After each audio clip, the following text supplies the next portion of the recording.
Assalamualaikum warahmatullahi wabarakatuh. Salam sejahtera dan bahagia untuk kita semua. Semoga kalian semua senantiasa diberikan kesehatan dan dimakmurkan rezekinya, amin. Sahabat yang berbahagia, yuk kita ikuti kisah-kisah teladan yang ditulis oleh Kiai Haji Abdurrahman Ar-Raisi. Kisah teladan dengan judul, Tobatnya Seorang Pelacur. Pada zaman Bani Israel, ada seorang perempuan yang sangat cantik. Lekuk-lekuk tubuhnya menggiurkan, dan dia amat pandai mempergunakan kecantikannya buat memikat laki-laki. Sudah tidak sedikit kaum pria baik-baik terjerumus ke dalam rayuannya. Pintu rumahnya senantiasa terbuka, dengan sikap serta pakaian yang merangsang dia duduk di atas tempat tidur. Kain spraynya berwarna merah muda. Senyum manisnya selalu terhambur kepada siapa saja, sebab tempat tidur itu dapat dilihat jelas dari arah pintu. Setiap laki-laki yang lewat dan melihatnya, pasti akan tergetar birahinya. Seringkali dari pandangan yang sekilas itu para laki-laki tersebut begitu terangsang hawa nafsunya. Akibatnya dengan segala cara mereka berusaha mengumpulkan uang, paling tidak 10 dinar, untuk memasuki rumah perempuan itu.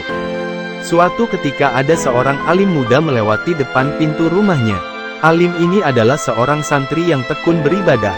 Tapi, begitu bertatapan mata dengan perempuan itu, tubuhnya berkeringat. Pandangannya terpaku kepada wajah yang halus dan tersenyum itu. Dengan segala kemampuan tekadnya, dia mencoba memerangi perasaannya sendiri. Dia meminta kepada Allah agar melenyapkan hawa nafsu yang rasanya sudah hampir meledak itu. Namun ia tidak mampu mengendalikan diri. Tubuh yang indah itu, mata yang tajam itu, bibir yang mungil itu, bayangan-bayangan semacam ini terus menggodanya sepanjang jalan. Akhirnya, si alim muda tersebut nekat. Seluruh pakaiannya dijualnya, juga semua miliknya yang lain. Karena masih kurang dari 10 dinar, dia sampai berhutang ke kiri kanan. Begitu terkumpul uang yang dihendaki, ia buru-buru berangkat. Saking tidak kuatnya menahan diri, sampai ia lari terengah-engah. Begitu tiba di rumah perempuan itu, ia disuruh menyerahkan uangnya kepada seorang perempuan yang berada di kamar sebelah.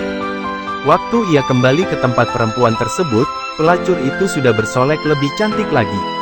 Lah sengaja membuka sebagian auratnya agar lebih merangsang. Lalu ia berbaring di tempat tidurnya. Si alim muda begitu melihat lawan jenis yang meruntuhkan imannya itu telah siap di tempat tidur, buru-buru mendekat dan duduk di sebelahnya. Gemetar sekujur badannya mengalami kejadian yang baru pertama kali ini. Tapi, rupanya Tuhan masih sayang kepadanya. Rahmat Allah turun sebagai balasan bagi ibadahnya yang tekun dan tobatnya yang sungguh-sungguh pada masa lalu. Ketika tangannya telah terjulur hendak memeluk perempuan itu, tiba-tiba badannya menggigil, dan tumbuh ketakutan dalam hatinya. Bergema di segenap jiwanya kesadaran bahwa Tuhan melihat keadaannya sekarang dan mengawasi semua tindak tanduknya. Berubah seketika wajahnya, memucat bagaikan putihnya salju. Si perempuan, waktu melihat perubahan warna muka alim muda tersebut, sangat khawatir dan heran. Lah bertanya, apa yang telah terjadi padamu? Sakit? Tidak, saya takut kepada Allah. Izinkanlah saya pergi, jawab si santri ketakutan. Hah, gila, berapa banyak laki-laki yang kepingin seperti ini sampai mengemis-ngemis. Sedangkan kau, sudah tinggal teruskan saja mau dibatalkan? Tidak bisa, sungguh, saya takut kepada Allah. Biarlah yang 10 dinar saya serahkan kepadamu. Asal kau izinkan saya keluar. Tapi tidak begini saja bukan? Ayo. Tidak, cukup begini saja. Saya takut kepada Allah. Dari herannya perempuan itu pun lalu bertanya, di mana engkau tinggal? Siapa namamu? Sesudah pertanyaan ini dijawab, barulah santri itu diperbolehkan keluar. Setiba di rumahnya, santri itu menangisi dosanya dan bertobat sejadi-jadinya. Adapun keadaan pelacur itu, sepeninggal santri tersebut, jauh berbeda dari sebelumnya. Biasanya, ia tidak pernah berpikir tentang dosa dan maksiat.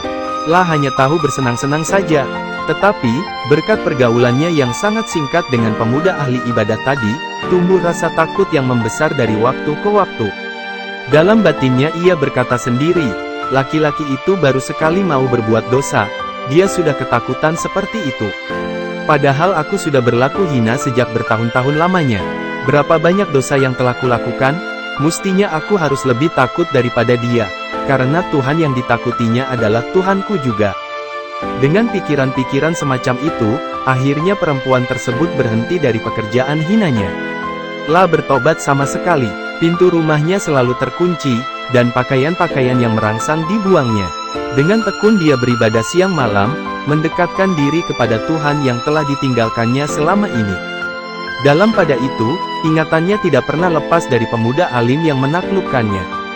Ia berpikir, andai kata aku dapat kawin dengan dia, pastilah aku bisa dipimpinnya untuk beribadah yang lebih baik.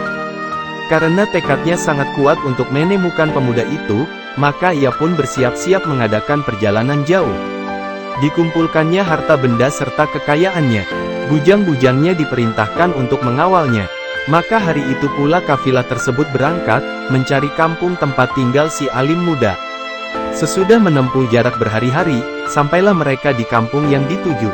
Seseorang memberi kabar kepada si alim, bahwa ada seorang tamu mencarinya. Alim itu keluar menyongsong tamu yang dimaksud.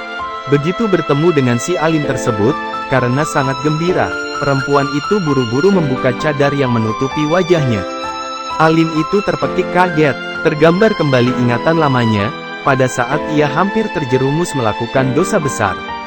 Dia takut kepada Allah, dan dia malu sekali. Saking terperanjat dan tidak disangka-sangka dari semula, putuslah urat jantungnya, sehingga ia terjatuh dan tewas saat itu juga. Perempuan itu menjerit sedih. Dengan cepat, ia menubruk si alim. Namun nyawanya telah lepas sama sekali. Lah pun menangis menyesali dirinya. Mengapa musibah ini terjadi, padahal kedatangannya dengan maksud baik. Dengan biaya ditanggung seluruhnya oleh perempuan itu, mayat si alim dikuburkan baik-baik. Setelah selesai masa berkabung, perempuan tersebut lantas berkata, "Saudara-saudara sekalian, kedatangan saya kemari sebetulnya ingin menjadi istri almarhum. Tapi ternyata takdir lebih berkuasa. Karena itu, apakah kiranya dia punya saudara laki-laki yang mau memperistri saya?" Orang-orang menjawab, "Ada, dia punya abang, belum beristri. Dia orang yang saleh, cuma kelewat miskin." Perempuan itu menjawab, "Itu tidak jadi soal. Hartaku cukup untuk menjamin makan kami berdua sampai mati." Maka kawinlah perempuan itu dengan abang si alim. Mereka hidup bahagia sampai tua, dan dari perkawinan mereka lahir 7 orang anak laki-laki. Semuanya menjadi pemimpin yang saleh di kalangan kaum Bani Israel. Hal ini sejalan dengan janji Allah bahwa semua dosa, betapapun besar dan kejinya, pasti akan diampuni oleh Allah, kecuali dosa menyekutukan Allah dengan sesuatu yang lain, baik di dalam peribadatan maupun pada waktu memohon doa. Menyekutukan Allah sama artinya dengan memfitnah Allah dan menuduh seolah-olah Allah tidak punya daya dan kuasa apabila tidak dibantu oleh sekutu-sekutunya. Sedangkan, dosa yang dilakukan oleh perempuan yang bertobat itu adalah dosa adami, dosa yang dikerjakan dengan menyesali perbuatannya dan mengakui kekejiannya, serta dilakukan karena dorongan hawa nafsu, bukan dengan niat menentang hukum dan peraturan Allah. Terima kasih sahabat semua, sudah menyimak video ini. Jangan lupa subscribe, like, share dan komen. Salam jumpa dengan kisah teladan yang lain. Wassalamualaikum warahmatullahi wabarakatuh.